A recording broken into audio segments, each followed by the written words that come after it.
Welcome to Carpe Diem Connections. June is Alzheimer's and Brain Health Awareness Month, and today my guest is Dan Jaworski.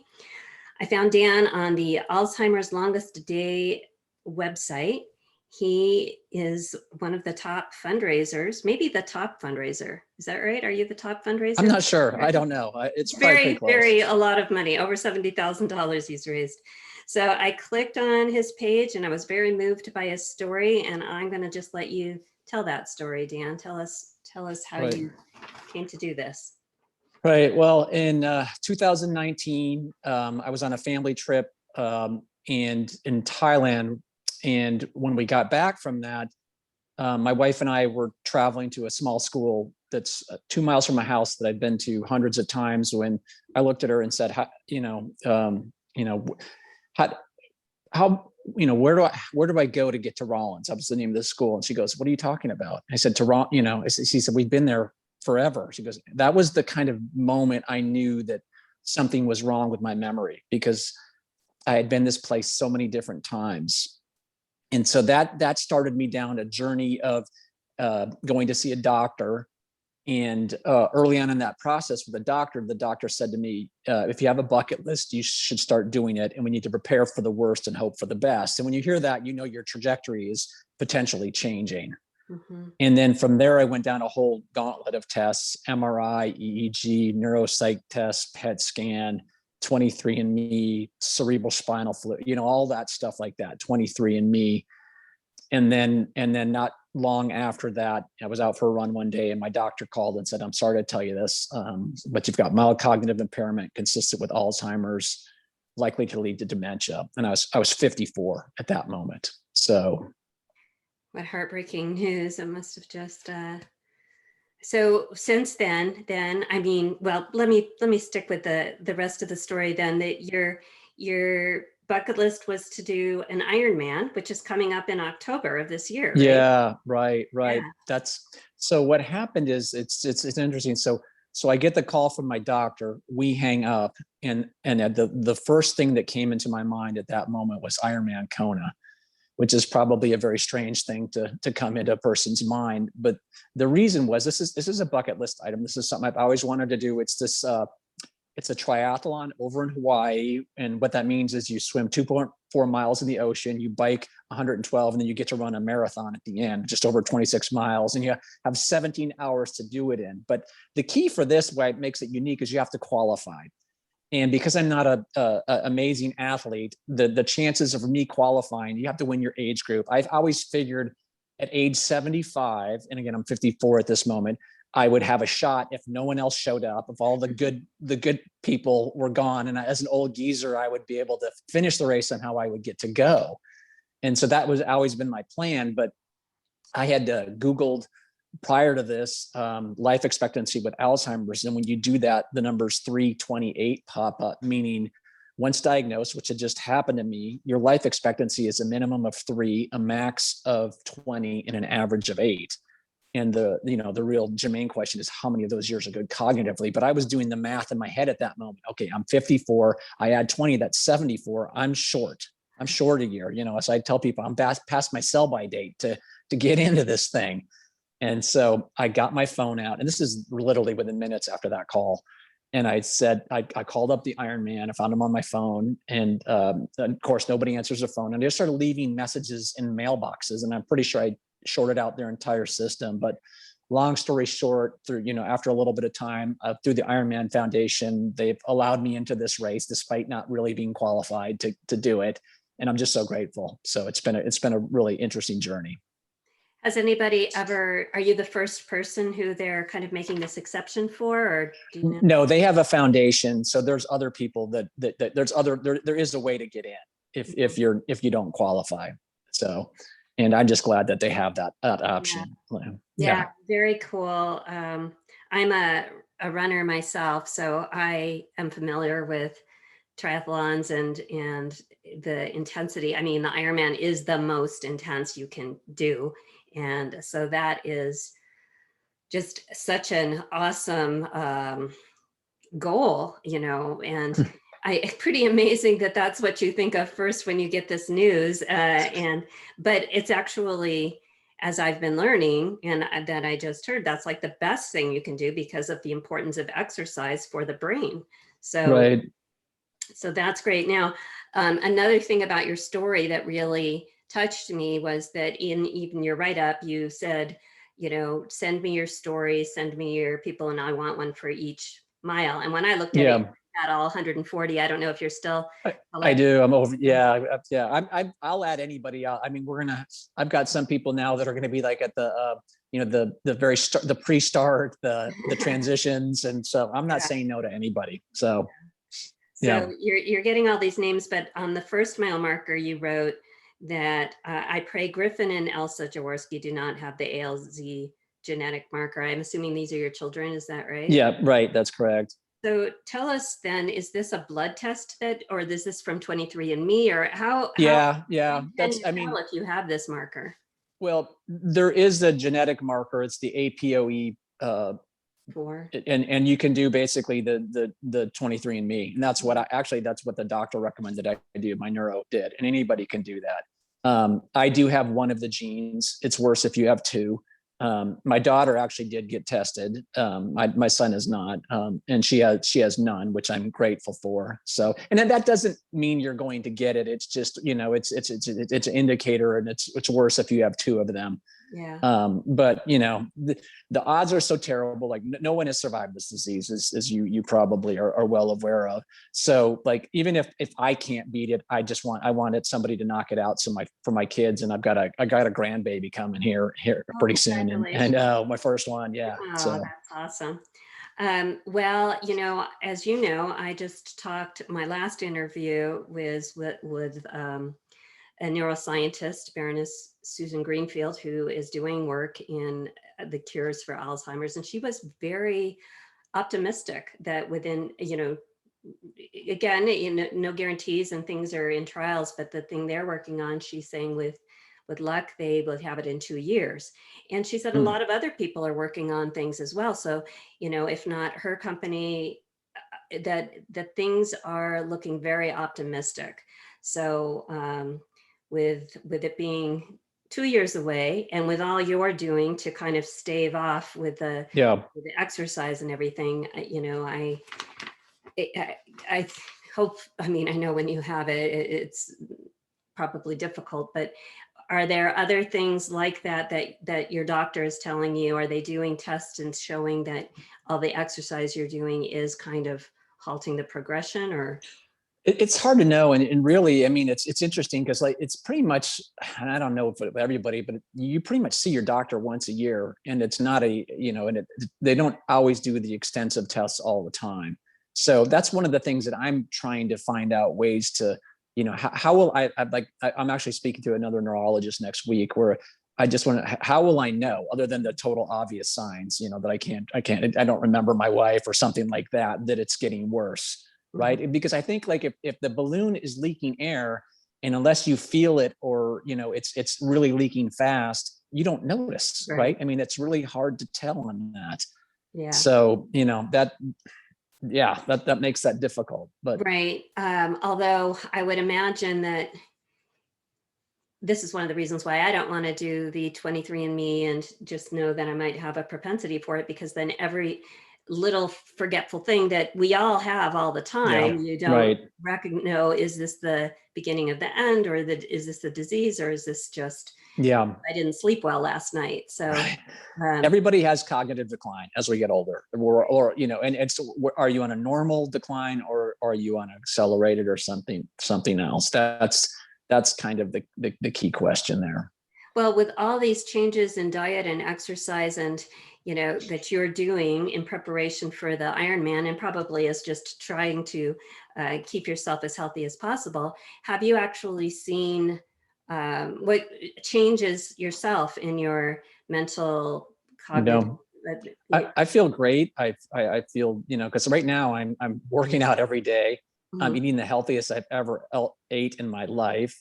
I So, mean, I mean, are you seeing changes that maybe are positive, maybe not, oh yeah, no, but I feel your good. I own mean, health feeling better? right. I do. And so, like, I have four levers I can pull right now that I see. And I'm open to more. And if somebody tells me them, I'll pull that one too. Which is diet.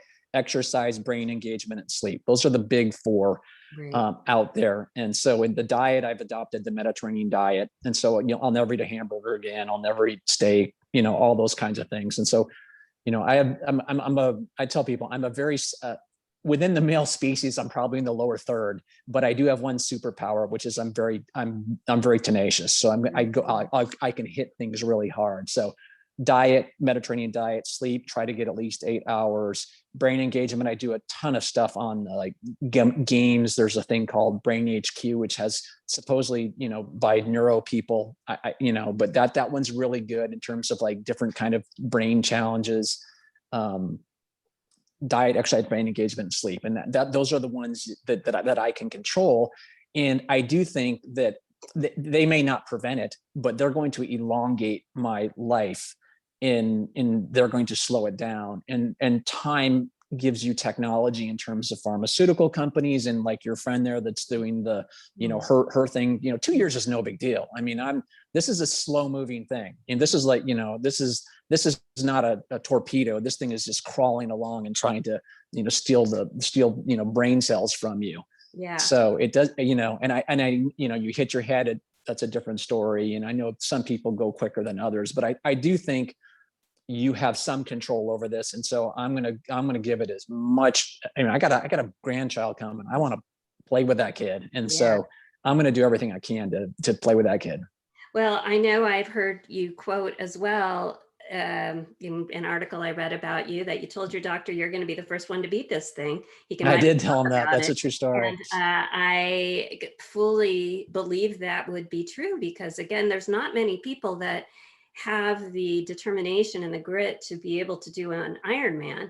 And, again, that discipline that you're exhibiting has bound, I know I've read it, and I feel quite confident for you that will delay the progression time enough to be able to get that cure. So right. I'm very excited that I'm talking to someone who's going to be famous for the first person to right. Well, we will see how that goes, but I refuse. And I like sports and athletics, and as I told you before we got on the air here, is like, I'm coaching in a Special Olympics team. I refuse to go in and tell my team we're going to lose the game. Mm-hmm. I don't care who we're playing. I want to go out there and say, we're going to do this, this, and this. These are the things we control. We're going to do the best we can, and we're going to roll the dice. And so that's for me. I just, there's no other way to do it. I mean, if you think you're going to lose, I think your odds go way down. I think there's a mental aspect of this. And I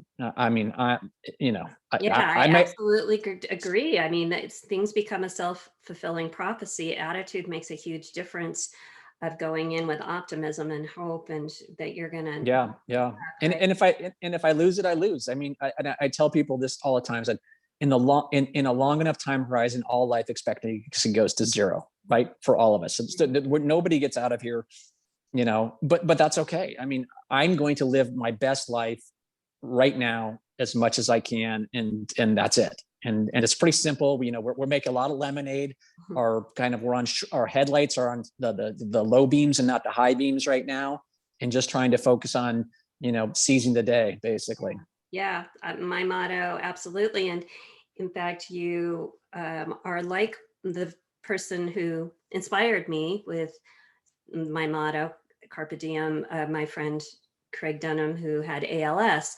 And similarly, it's a degenerative disease. And similarly, he was not going to waste a day in victim mode. He was going to be, whatever days I have left, I'm going to live them fully. And it's inspiring. It's an inspiring attitude that I just think we all, especially when we don't have a life-threatening disease, let's live that way. And right. So, and again, the healthy things that you can do just again will keep us happy. It doesn't matter whether you have Alzheimer's or not. The things I'm doing, everybody else, I would recommend they do. You don't have to do Ironman, but just to do those kinds of things. Have you got a Carpe Diem tattoo yet? I've been thinking about it. Okay. That is, I'm not really a tattoo person, but if I were going to get one, that is, it's sort of in the shape of a heart. I made a little emblem that is CD. Those are the initials of my Yeah. friend Craig Dunham as well. So that Okay. is why I feel so strongly about spreading that kind of message. So you are a perfect epitome of, Right, right. um, I got to tell you a quick story because it's so fun. Is that so soon? And soon after I got my tattoo, this is so. The first thing I did was called the Ironman. The second I think that is I talked to my wife. I said, Julia, I'm getting a tattoo. She goes, okay. So this was like 2 days after getting diagnosed, and and then soon after that, my wife, my son, and my daughter all surprised me. They had gotten the Carpe Diem tattoo so as did, well.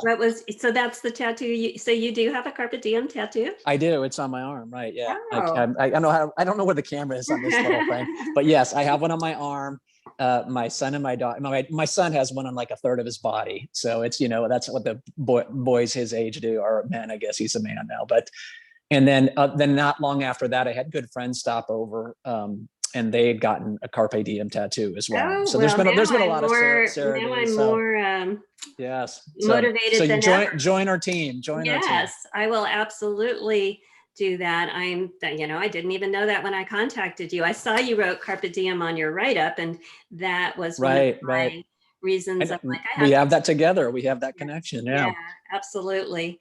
Well, what's it like training for an Ironman, especially during COVID? So tell us about your Yeah. regimen. COVID is not really an inhibitor of it because, people were, it was actually safer to bike because there was less cars on the road for a long time.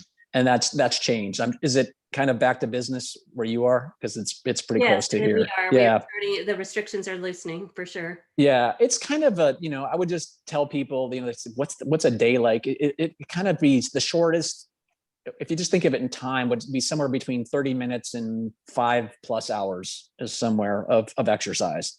And then, there's not that many days where you're doing 5 or 6 hours. Oh, that you get some long bikes in, but so I'm doing something every day, swim, bike, run, and that type of thing. So yeah, but it's October 9th. You're invited to come to Hawaii. I invite Yeah, I everybody may to do that. Hawaii.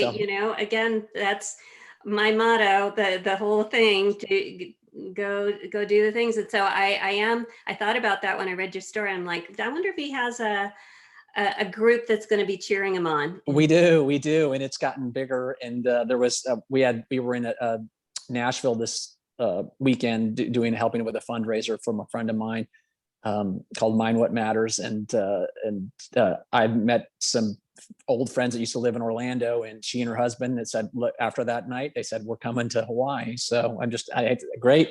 We'll get some Well, more. add me to the distribution list of what, of that. I am definitely would love that. And, again, I'm just in awe of all you're doing. So did you not even were you a runner before? I mean, how did this get to be on your bucket list to begin with?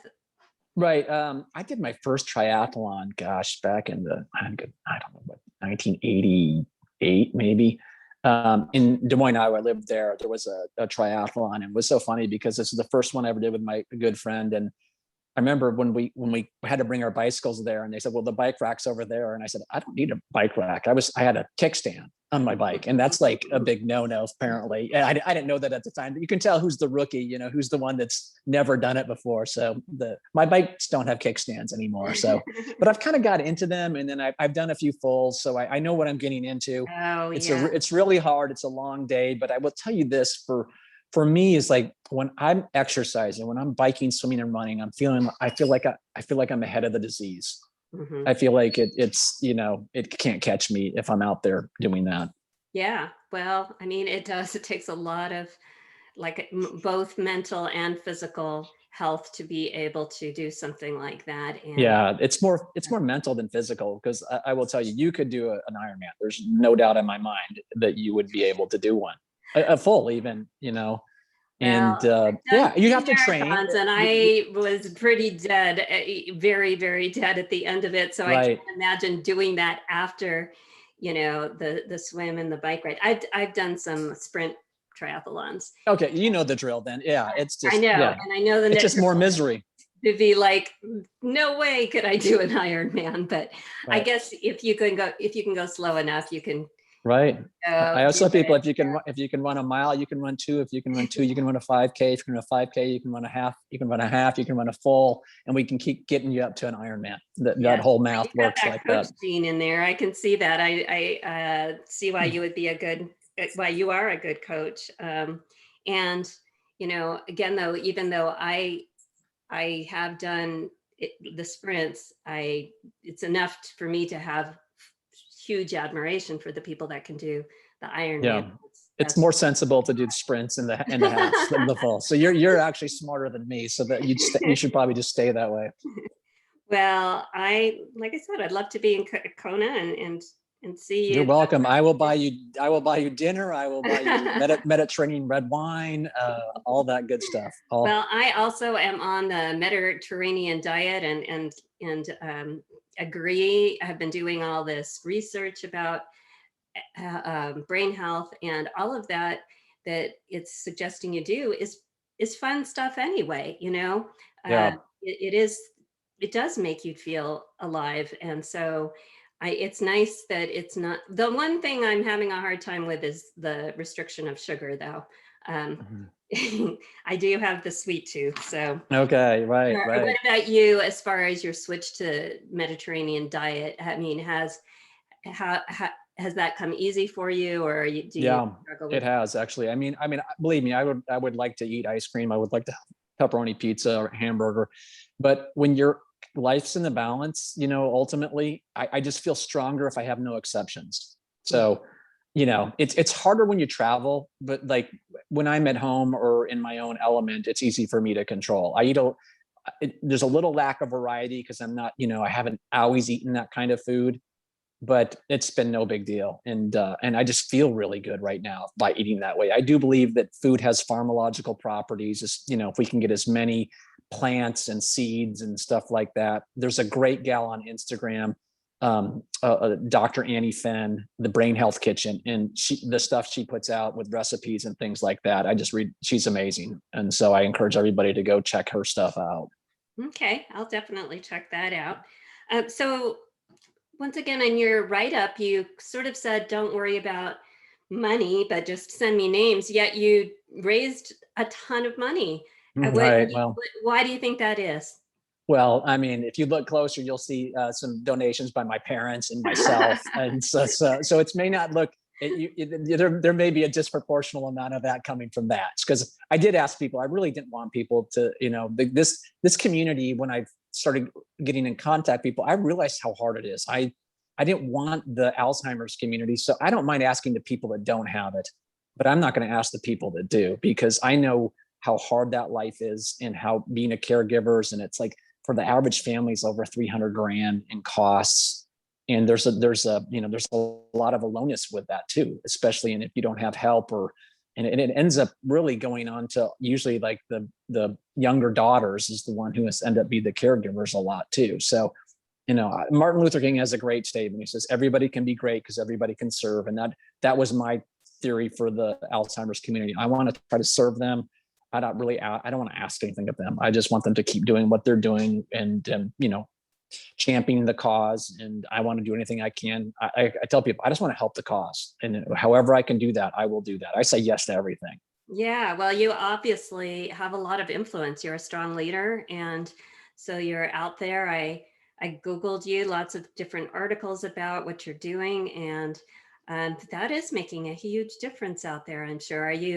Um, have you met a lot of people in the community well, obviously you've got 140 names. Yeah. Have you met any of those people? Are you staying in touch with them? Yeah. I mean, some of them, like, so what happened is, so I told you before, some friends of mine got the tattoos for me, and Mhm. they encouraged me to get on social media, and I'd never been on before. I just hated all that stuff. I just, when people are doing that, like, what are you on your phone for, and doing all that? And they encouraged me to get on there to find people. And, I tell people, when people get tattoos on their body for you and they give you a suggestion, it's not a suggestion. It's something you just say, thank you. That's a great idea. And you do. and I did. And so I've started connecting with all these people. So I've got all these people all around the world, actually, even, in different countries, Denmark, Australia, the United Kingdom, Venezuela, Mexico, and there's just so many, stories of people. And I just, some I know peripherally, and some I've gotten to know, and I know, more about their whole stories. And some I think are coming to Kona. So it will be, we'll see how that goes. But yeah, it's been really a beautiful thing, because we're all sharing the same kind of struggle, right? Yeah. And we're all trying to help each other through it. Well, gratefully, I am not sharing in the struggle. I don't have Alzheimer's myself, or I'm not a caregiver to anybody with Alzheimer's, but I certainly am supportive. And so, again, I want to be, what can a person like me do? What would you, I mean, obviously contribute. Right. Yeah. What else? Any other suggestions? That's really, there's Alzheimer's Association, Women's Health Movement, and Mind What Matters nonprofit. They're the three that I'm involved with. Not really. I mean, I'm sure there is, but really, I mean, for you, just live the healthiest, best life you can, and just, that's all you can really do. Yeah. So. I mean, similarly, again, I've been a big advocate for ALS, because that was the disease that my friend had that sparked me to kind of really push this Carpe Diem. And to me, part of what I feel like I can do is just spread the message, spread the message Right. of awareness, and what, different efforts and fundraisers and things that are happening. And Right. so is that, sharing your link to so I saw it was on the longest day, but it sounded like your real mission is the Ironman. Are you doing a longest day thing too, or are you just keeping up that fundraiser page on the longest day until after the Ironman? Yeah, I don't know what I do afterwards. I really haven't. I don't know what if there's a second act, or where I'll do, but I will definitely be serving the Alzheimer's community in some way, shape, or form. The other thing that I think is that I believe, and I'm not a medical person, but I do believe there's a linkage probably between hypertension, diabetes, Alzheimer's, and several of these other diseases. And so I do think if we had a Manhattan Project kind of of research, of money pooled into that, kind of like what we did with COVID, with, everybody getting involved in that, I think we could probably knock this thing out, and so that's my hope, is we kind of get to that kind of stage where we can put enough resources behind that. And so then what I may do is, it depends if they want me to, is to help, like with the Alzheimer's Association, or whoever asked me to, is to try to go lobby people in Congress to do something like that. And it's not just for, I just think we can knock out so many different things if we can get in there and just get a lot of smart people, kind of like it's like a moon launch. You got to have enough backing. You need some government backing, because there's just not enough individuals to do that we need that. So. Right. Have you been asked to speak for the Alzheimer's Association? Yeah, I've got people that have asked me to do events and things like that. Nothing, mainly podcasts and stuff so far, really. But I'm starting to do with the Alzheimer's Association. They do a thing where they kind of go talk to the congressional people. So I said, sure, I'll do that too. I mean, whatever moves the cause, I will. I'm willing to crawl over broken glass to help move the needle. Yeah. Well, you're obviously just a very tenacious and determined individual that can do anything that they put their mind Grandbaby, to. got a grandbaby. Yeah. This little guy's coming, and then When I is want the due date for the in grand? September. And Yeah. will they be coming to Kona as well? Do you? That's gonna be a real issue with this. My son might come for a couple days, but I don't think his wife will make it. So we're not. It's kind of undetermined, right? It's just a little bit. Yeah. That's right. And to fly, I don't know. I mean, I don't mind flying myself, but a baby, probably not. Do they live close by? They live in Iowa. Oh, in Iowa, and you're in Florida. And I have a half Ironman there on Oh, Sunday. this Sunday? Yeah, yeah. First, there's their inaugural Ironman, a half Ironman. Yeah. So Wow. I'm doing Ironman. Then I do Ironman Lake Placid in September or whatever it is, Oh my goodness. So you August. really are, you're going to be ready for this thing. It I sounds. hope so. But yeah, I've been injured a little bit, so I'm kind of on the upswing of doing that. I had a tumor in my leg and some other issues. So Oh, I know, but but you're yeah, I'm still good. going to be able Everything. to Oh participate yeah. like that. Oh yeah. There's no way I'm not I'm gonna not be on that start line. So Well, yeah, you are a person that does not give up. That is very clear. So, one more question. Well, two more questions. One is, so you had this bucket list ready to go, or you had this bucket list item ready as soon as yeah. you got diagnosed. Do you have other things on the bucket list, or are you? Did you? Yeah, I mean, that was the one of the big ones, but um, we're gonna do Machu Picchu at some time. My wife's ancestors are from Scandinavia, so that's kind of the thing. But big bucket list items aren't probably, I mean, I don't know. That's not the thing. Like to me, it's just the everyday kind of, it's just being around my family and stuff like that. So that's what that's really the good stuff. Yeah, And so I don't put too much. I use bucket list because it's something that I've really, that's a really a cool thing. And yeah, I mean, I so agree with you. I don't know if you did you see that old movie? I think probably where what how that became so popular and trendy was from the movie with Jack yeah, Nicholson, and it kind of showed like the difference of going and doing adventures versus being with family and really right. and also the movie Soul. Have you seen that?